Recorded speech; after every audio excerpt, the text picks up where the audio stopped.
Lots to cover tonight on this continuing controversy with three members of Parliament. Mona Fortier is a Liberal MP and a member of the House of Commons Ethics Committee. Hello again. Karen Vecchio is the critic for families and children for the official opposition, and Charlie Angus is the ethics critic for the NDP. Thank you all for taking some time out of. I know it's another busy day on the Hill. Take a few moments to speak with me. Mona Fortier, let me start with you. We've seen two very strong and prominent former cabinet ministers kicked out of the caucus now. What is the message you want Canadians to take from what's happened here? So first, I just want to acknowledge that, yes, they were very hardworking members of our caucus. And the important thing is that the Prime Minister stated, and I believe also, take the time to see how we could work together and to give them a chance to speak and to share their views. And at some point, all of those avenues were exhausted. So unfortunately, the trust was eroded and broken. And the decision was made to make sure that they would have to leave caucus. Okay. Karen Vecchio, what do you think the message is that Canadians should take from what they've seen here in the last 24 hours? Well, I'll tell you, it's very shocking when you sit in the House of Commons and think that somebody cannot tell the truth and in turn get in trouble for it. That's really, to me, it doesn't say a lot for our democracy and does not say a lot for the way that the Liberal government is working. You know, if we're really talking about being inclusive and taking everybody's points of opinion, that's something that really matters. And I think what we're hearing now, it is a very strong top-down approach, and that when you speak and have your own words and when you're actually trying to obey the law, that the law does not matter if you're in the way. Charlie Angus, what's your view here? Well, you know, we've never moved off the fundamental problem, whether or not there was interference at the highest political level to try and stop that SNC court case. And everything that Ms. Wilson-Raybould brought forward as evidence has pretty much been verified. The government hasn't rebutted it. But what surprises me and I think disturbs me is how quickly it turned personal. To the point, I mean, the kind of language that's being used about Ms. Wilson-Raybould, but Ms. Philpott. You know, Jane Philpott, to me, is one of the most extraordinary ministers. I mean, I've battled ministers for 15 years, but I've seen very few who've worked as hard as Jane Philpott. And as I was asking my question, people from the Liberals were shouting at me, she's a traitor. People use the words like seedy and repugnant. Like the personal viciousness that I've seen towards them is really disturbing. And to me, it's like there's an unraveling within the Prime Minister's handling of this crisis, and he needs to, I think he needs to get a grip here. And the only way to do that, I think, is to get back to the fundamental problem, which is he hasn't answered about that issue of undue influence and whether or not they're still pursuing that deferred prosecution to benefit these very powerful people at SNC. Right, I want to come back to that. Well, let's go there right now. You've touched on it. I want to raise it anyway. Mona Fortier, should SNC-Lavalin get this deferred prosecution agreement? This sort of story is unfolding in different chapters. We've seen what's happened to the two former cabinet ministers. What about the whole SNC story? That's sort of the crux of the conversation. Are they going to get a DPA? Well, I cannot answer that. I don't have the power to answer that. I believe that the Attorney General will have the decision, the last decision on this matter. But nobody's saying today that it's not still on the table, and I think everybody's understanding seems to be that, yeah, it's still on the table, and this may be the sequence of events required to get to giving SNC-Lavalin a deferred prosecution agreement.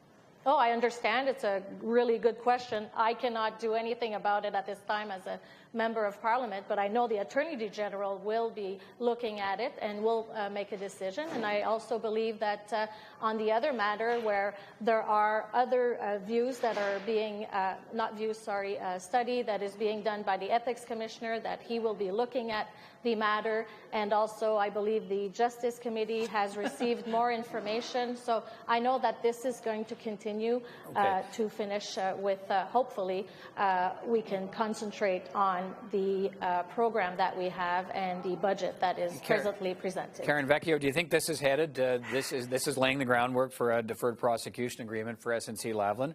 And do you disagree that that is an option for this company so that, as explained, the workers wouldn't pay for the sins of some of the upper management types who were part of fraud and corruption?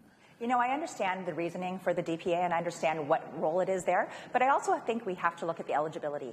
Do they meet the eligibility? One thing that we know of the criteria is that they have to tell firsthand that they have done something that's wrong. And we know that they were caught by Switzerland from the Swiss banks, that there was an issue there. So are they eligible in the first place? We don't know that. I, as a Conservative member of Parliament, not a lawyer, I do not know whether or not that would make them ineligible or eligible, and I think that's one of the key things. But what we do know is that the Prime Minister and the Minister of Finance had put this in the 2018 budget. It was sitting there. There was some discussion over it. Now they wanted it used. We recognize that over 20 times they had said they put this tool in there to help and as a resource to help out with SNC-Lavalin. I am very cautious on this, but it's really up to the new Attorney General as well. But Charlie Angus, the two ministers are gone. Jody Wilson-Raybould's out of caucus over this and certainly out of cabinet. What we still know to be true is that the Director of Public Prosecutions, whose decision it was not to offer a deferred prosecution agreement that some in government wanted Jody Wilson-Raybould to overrule, still stands by the fact that the company shouldn't get one. What weight should that have in this conversation? I mean, at the end of the day, either we have the rule of law or we don't. So, I mean, I've seen the Liberals come up with a million reasons why they want to give SNC-Lavalin this deal. But if the Director of Public Prosecution says no, they don't meet that criteria, that's the end of story. But if you listen to the Michael Wernick tape, I mean, it's clear. He's saying you don't want to be on a collision course with the Prime Minister. Well, we see what happens when you get on a collision course. They've been bounced out. Their reputation is being trashed by, you know, the Liberals' voices.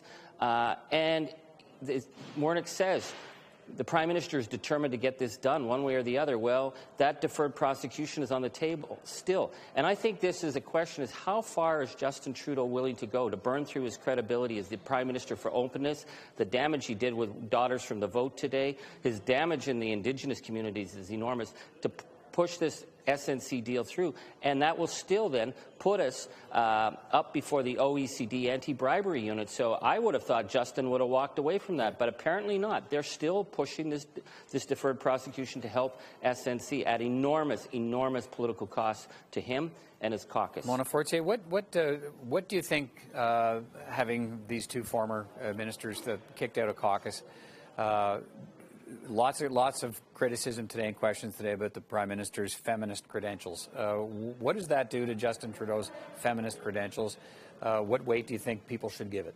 So the Prime Minister is committed, and the caucus is committed to continue on reconciliation, on gender equality, on jobs, on environment, and we have a program, and this is what we're going to be concentrating on, the whole team, and hopefully the member of opposition will support the budget so we can really work for Canadians on those matters. And we do have to continue to put a lot of efforts to make sure that those equality issues are taken care of in Canada. Do you think this hurts his ability to do that if two very prominent, strong former female cabinet ministers I am are fully kicked out of caucus? confident that he is supporting me and other members in my caucus, and we are going to push forward that agenda. Okay, Karen Vecchio, let me ask you, should this have any bearing on his feminist credentials, the Prime Minister's feminist credentials, given the fact, sure, Jody Wilson-Raybould and Jane Philpott are gone out of caucus, but there are a whole lot of women cabinet ministers who still support the Prime Minister and don't support Jody Wilson-Raybould and Jane Philpott. Well, you know, I look at it, the fact is, he supports women who supports his views. Being a Conservative woman, I don't always support his views on where he's going with things. So therefore, I'm on the opposite side of what this feminist Prime Minister is trying to do. So he supports those who support him, but he does not support all Canadian women. I can attest to that with all the work that I've done here in the House of Commons. All right, Mr. Angus, what about that? When there's still lots of women in cabinet who don't side with Jody Wilson-Raybould and Jane Philpott, so presumably they think his feminist credentials are just fine. Well, okay, I got to admit two things. I'm a guy, and I have prematurely gray hair. It's not naturally like this. I'm not old. But, you know, I saw the Daughters of the Vote today. I mean, they turned their back on Justin Trudeau. 3 years ago, that would have been unimaginable. They were standing up and challenging him on his failure in reconciliation. And I can tell you, there was a lineup around the block to meet Jody Wilson-Raybould and Jane Philpott. That was really noticeable. The issue of the treatment of these women, because we've seen cabinet ministers, men, go down for what? Corruption, bad money dealing, dirty sex things. We've never seen two women cabinet ministers and the former parliamentary secretary of the prime minister leave before. And what? They left on what they said was an issue of ethics and the issue of the rule of law. I mean, if you're a young woman and you're watching that, you're going, wow, who's the hero here and who's the zero? Okay. I think it's pretty obvious. We'll have to leave it at that. Thank you all for your time tonight. Thank you. Appreciate it. Thank you all. Take care.